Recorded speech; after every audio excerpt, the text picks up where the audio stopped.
Arya Stark, Arya Stark, she'll jump on you in the dark, spins a stick any size, kills Night Kings just like flies. Look out, here comes Arya Stark. Muncher. Hey guys, welcome to Muncher Movies. If you're new to the channel, don't forget to hit subscribe so you can keep up with the madness that has been this week. First Endgame, and now Game of Thrones, Season 8, Episode 3, The Long Night. Or as most of us called it before the episode came out, The Battle of Winterfell, which in my personal opinion is a much better name for the episode because the long night that has been built up for the past 10,000 years only lasted 2 hours. Now, as you could tell from the title of this video, I'm not the happiest camper about what happens at the end. Doesn't mean that the episode wasn't enjoyable or an absolute achievement in creativity, filmmaking, and serialized television. It's just that when one is as emotionally invested into Game of Thrones as I'm sure so many of us are, a subversion of expectations like Arya Spider-Manning up behind the Night King can be pretty irritating. Let's get into why. I'm here to tell you why Arya killing the Night King was stupid. I'll break it down like this. Number 1, the Night King dying is stupid. Number 2, Arya being the one to kill the Night King is stupid. Number 3, Arya being able to kill the Night King at all is stupid. And number 4, us being able to see it coming is stupid. This, of course, is just my opinion, so if you disagree with me, please tell me why in the comments. I'd love to hear it and be convinced over to the other side. And if you have anything to add to my reasoning, I'd love to hear that too. While you're here, don't forget to check out other Game of Thrones content we have on the channel. Avengers Endgame videos, MCU videos, film feuds, plenty of good stuff. If you're a movie lover or a TV show lover, you're gonna love it, so don't forget to check that out. Let's begin. Number 1, the Night King dying is so weak and stupid. There's no other way to say it. The Night King got Snoked. You know how by the midpoint of The Last Jedi, Snoke had been established as the perfect Star Wars big baddie? Like the Emperor in the originals and the prequels, he would be very menacing with limited screen time, and his powers were established as mind-boggling. He could use the Force from millions of miles away, like when he did that on Hux.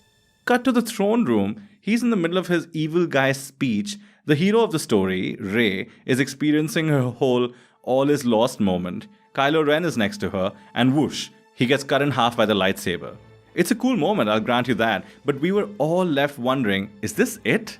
We got so much build-up, so much theorizing on backstories, connections to main characters, connections to previous villains, and the expectation of all kinds of payoff through 2 movies, and we end up with an abrupt ending to this character, Snoke, all in the name of subverted expectations. The Night King build-up was 10 times that of Snoke. Game of Thrones, the show, opens with the shot of a white of the others as they call them in the book. The books are called A Song of Ice and Fire, and The Thread Beyond the Wall, the great war that's coming, the long night, that's what Jon keeps insisting people playing the Game of Thrones should actually be focused on. The long night lasts 2 hours, and nothing between the Night King and Bran is explored at all. His creation scene we were given at the Weirwood Tree through one of Bran's flashbacks was given to us for no reason, it seems.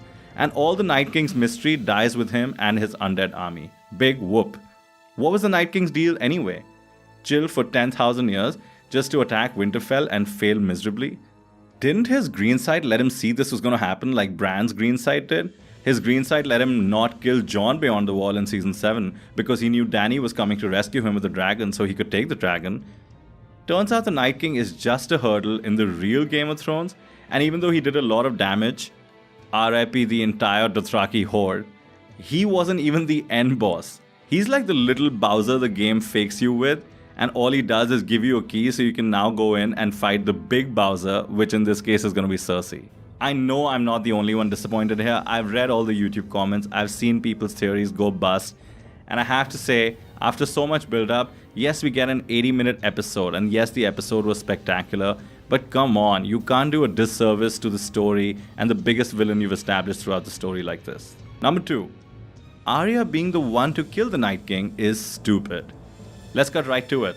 Arya kills the big bad wolf, the Night King, who she has not only never interacted with in the whole series, but this was the first time she sees him even in the episode itself. Hey, good thing she didn't go for a White Walker by mistake. They look kind of similar in the dark, right? And what does this mean for the Azor Ahai prophecy, by the way? We did a video on this you guys should check out, but it's still up for grabs. Is Arya Azor Ahai? Jon, who had multiple interactions with the Night King, he was like his nemesis, basically. He got owned by the Night King, he got toyed with. Even in this episode, he's so close to getting a face-off, yet so far. So in the end, what's his plan anyway? He stands up to face Ice Viserion because... why again? For the slow-mo drama moment as the music builds up? And you know what? I get all the foreshadowing that has led to Arya being the one. Not just the clear nudge that Melisandre repeating in this episode what she said to Arya in season 3, brown eyes, green eyes, blue eyes, but also that Arya is very well trained. She has a Valyrian steel cat's paw dagger on her, which for some reason she didn't show to Jon in episode 1, and now I understand why. It's for this reveal. I get all that. I just hate it when characters in a show get rewarded for stupidity instead of actually solving their problems with ingenuity and cleverness. And in a show like Game of Thrones, where there were always consequences for stupidity, like trusting Littlefinger would lead to Ned dying, breaking promises of marriage would lead to the Red Wedding. In a show like this, it's so sad to resolve an 8-year-old storyline with an Arya ex machina. In the episode breakdown after that HBO releases, I watched Dan and Dave talk about how they knew for 3 years that Arya is going to be the one to kill the Night King. But it seemed like the reason to do this was because she could fight and that it would be a surprise. Okay, subverted expectations don't always exceed expectations. Just ask Rian Johnson. Number 3, Arya being able to kill the Night King at all is stupid. Again, I appreciate how well foreshadowed this is. Her reaction time when she stabs that white in the library with the knife in the throat, that's really cool. That's like a 0.1 millisecond ninja reaction. Her sneaking up on Jon in episode 1 of the season, great. Her sparring with Brienne in season 7 and using the same dagger drop move that she uses to kill the Night King, I get it, she is a ninja, right? But this goes beyond ninja. In this final moment, she's like a ninja if a ninja could also jump like Spider-Man and he had Doctor Strange open up a big portal right behind the Night King wherever he needed to jump onto his enemies. And you know, just like Thanos catches Spider-Man in Infinity War, the Night King is no less a ninja himself. He senses her coming and is quick enough to catch her by the throat and by the knife hand. Then she does the dagger drop to the right hand.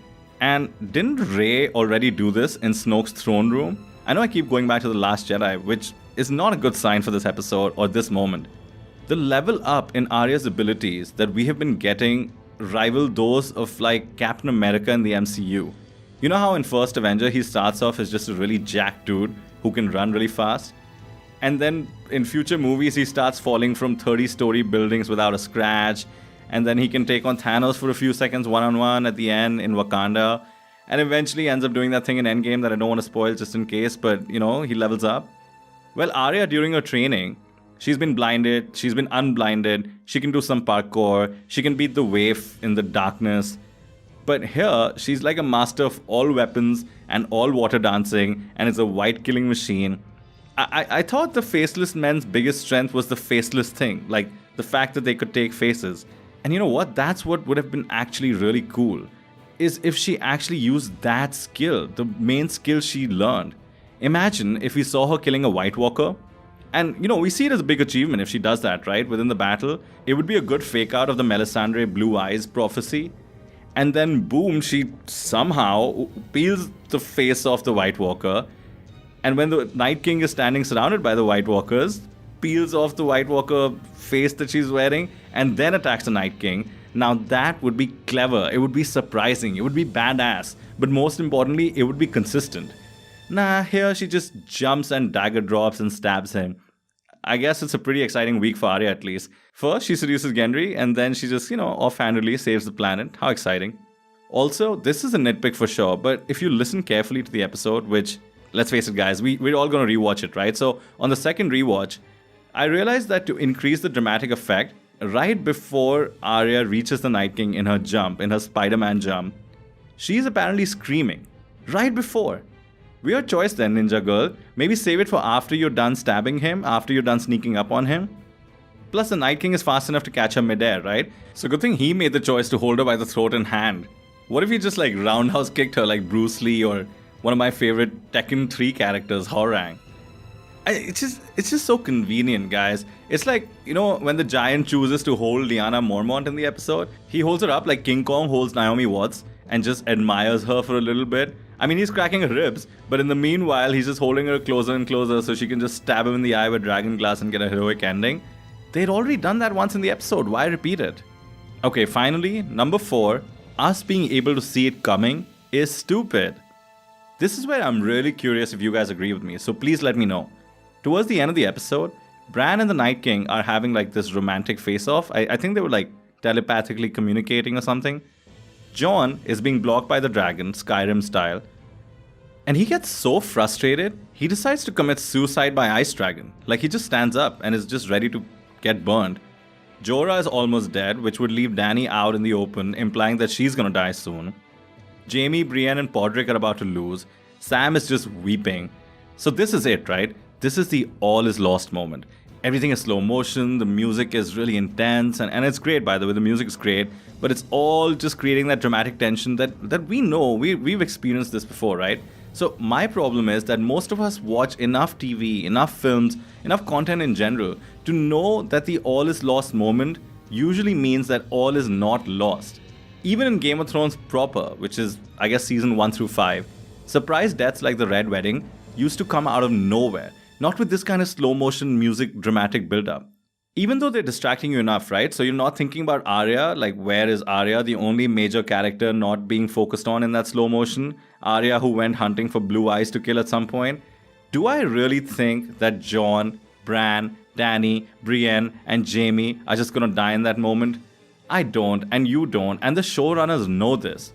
It actually led me to being really distracted trying to figure out who is going to come to the rescue because I know someone had to. And to be fair, I was just about immersed enough that it still came as a surprise, but I actually saw other people's reaction videos where people were straight up like, where's Arya? I guess Arya's on her way. So D&D, Dan and Dave, we love you, but can you give your massive audience the credit you used to give when you were following George R.R. Martin's books? I want every episode of this show to be unthinkably good. I love this show. And I don't want it to be good just because it has the highest budget or is just about the most well-executed version of whatever genre it's mimicking in that moment. And Dan and Dave, if you're somehow listening right now, which I know you aren't, but I hope you are, good luck for the remaining episodes, guys. I have no idea what it's like to wrap up the biggest TV show of the decade, but I believe in you guys, okay? So, Arya now has the highest kill count anyone will ever have in Westeros. She's actually kind of committed this weird genocide if you think about it, but obviously it shouldn't count as a genocide because they were all dead anyway. And also if you go by Gimli rules, that still only counts as one, Arya. But good job, Ninja Girl. Good job. Thanks for taking care of the long night in a matter of seconds. Let's move on to the actual game of the Game of Thrones. Anyway guys, that about wraps up my rant. I'm still fresh from this amazing episode, so there's a lot to absorb. Part of being a passionate fan is passionately disliking things in the show, right? And I'm very open to my mind being changed, so please let me know in the comments what you think. And you know what? At least one good thing will come out of this is all the no one killing the Night King memes.